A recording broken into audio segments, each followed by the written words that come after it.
নন্দীগ্রামে কল্পতরু মুখ্যমন্ত্রী শুভেন্দু অধিকারী। নন্দীগ্রামকে খুব তাড়াতাড়ি রেল মানচিত্রে জোড়ার উদ্যোগ। আর নন্দীগ্রামের মাটিতে দাঁড়িয়ে শুভেন্দুর ঘোষণা, বিধায়ক যেই হন উন্নয়নে অঙ্গীকারবদ্ধ তিনি।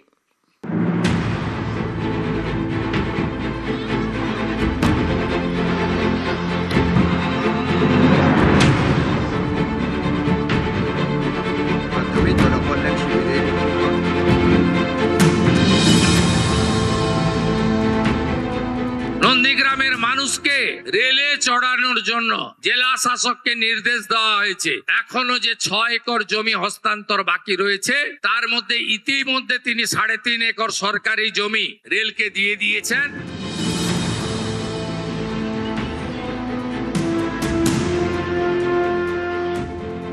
নন্দীগ্রাম এখানকারই বিধায়ক, তারপর রাজ্যের মুখ্যমন্ত্রী হয়ে নন্দীগ্রামে এসেছিলেন শুভেন্দু অধিকারী। এবার নন্দীগ্রামের উন্নয়নে কল্পতরু।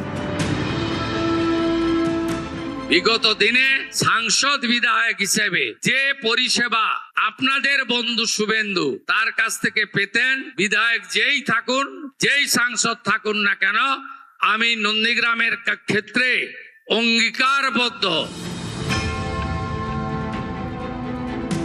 নন্দীগ্রামের মানুষকে রেলে চড়ানোর জন্য জেলা শাসককে নির্দেশ দেওয়া হয়েছে। এখনো যে 6 একর জমি হস্তান্তর বাকি রয়েছে, তার মধ্যে ইতিমধ্যে তিনি 3.5 একর সরকারি জমি রেলকে দিয়ে দিয়েছেন। বাকি 2.5 একর জমি পারচেজ করে রেলকে দিয়ে দিলে আগামী কয়েক মাসের মধ্যে আপনাদেরকে আমি রেলে চড়াতে পারবো, এই বিশ্বাস আমার আছে। হলদিয়া নন্দীগ্রাম সেতু নির্মাণ, এটি আমাদের বড় কর্মসূচি। ফোল্ডার সেতু আমরা করব, যাতে জাহাজ চলাচলে কোনো অসুবিধা না হয়। এর বাইরেও এইচটি ক্যানেল সংস্কার সহ কাঠের ব্রিজগুলোকে পাকা ব্রিজে পরিণত করা। হলদিয়া উন্নয়ন পর্ষদের একাধিক উন্নয়নমূলক কাজ ইতিমধ্যে অনুমোদিত হয়েছে। কৃষকদের ক্ষেত্রে, পানীয় জলের ক্ষেত্রে, রাস্তাঘাটের ক্ষেত্রে, বিদ্যালয়গুলি সাজানোর ক্ষেত্রে, আইসিডিএস সেন্টারগুলি নতুনভাবে তাদের যে প্রয়োজনীয় ব্যবস্থা দেওয়ার ক্ষেত্রে আমরা নানা সিদ্ধান্ত নিয়েছি। প্রায় 1100-র কাছাকাছি স্থানে জনকল্যাণ শিবির হচ্ছে।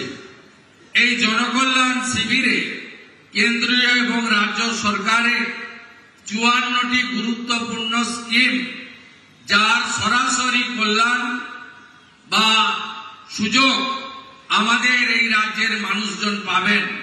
মহিলারা পাবেন, কৃষকরা পাবেন, অসংগঠিত শ্রমিকরা পাবেন, বেকার যুবকরা পাবেন, ছাত্রছাত্রীরা পাবেন এবং সমাজের সমস্ত বর্গ, সমস্ত জায়গার লোকেরা পাবেন।